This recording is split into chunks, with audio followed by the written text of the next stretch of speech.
ये स्टोरी है एक छोटी सी बच्ची की। ये स्टोरी है रिया की।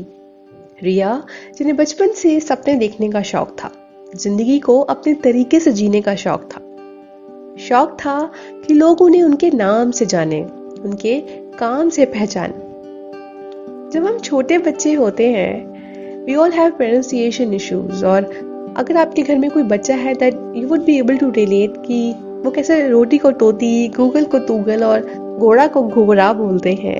And that is all normal because this is how they learn the formation of words and then sentences. This is part of process. Riya के साथ भी सेम इशू था। Riya was tongue tied. उनकी tongue was attached to her lower jaw, due to which she has problem in speaking of certain alphabets and words.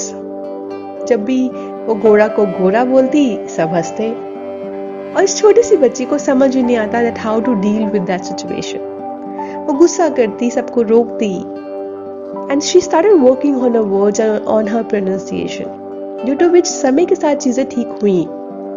But जो ठीक नहीं हुआ वो था लोगों का बिहेवियर, उनके फैमिली, उनके रिलेटिव्स का उन पर हंसना। तुमसे नहीं हो पाएगा, रा नहीं रा होता है, रा नहीं रा होता है, तुम मत बोलो, तुम्हारे बस की बात नहीं है। क्या तुमसे भी इतना इजी वर्ड नहीं बोला जा रहा? और उस छोटी सी बच्ची में इतना डर बैठ गया दैट बार बार सेम शब्द सुन के उन शब्दों को अपनी रियलिटी बना लिया. She started accepting that is her reality. Started trusting on opinion made by others for her. She accepted that she is not good in public speaking. She accepted that English उनसे नहीं बोली जाएगी. She accepted that public speaking is not her cup of tea. और एक वक्त तो ऐसा था जब she started avoiding the conversations, escaping from the conversations, that too just because of the fear she has. कि मैं फिर कुछ गलत बोलूंगी और लोग मुझ पे हंसेंगे. और ये कहानी रिया की नहीं बल्कि कहानी हम सबकी है.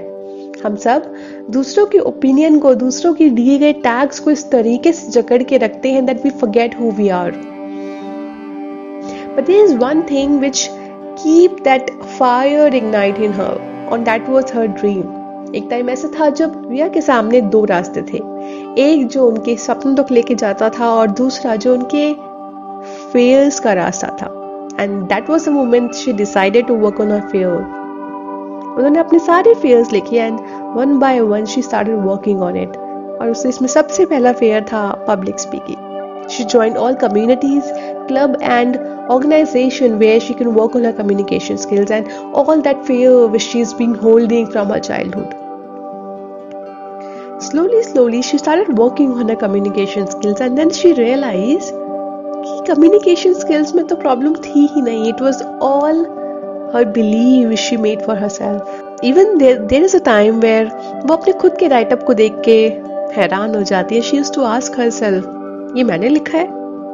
Moral of the story is कि बहुत बार हम दूसरों के शब्दों को एक्सेप्ट करके अपनी दुनिया बना लेते हैं. उन टैग्स, उन शब्द, उन ओपिनियन से अपनी जिंदगी को देखना शुरू कर देते हैं. We create our own world on the basis of what others speak about us and create a limiting belief about our life and about ourselves.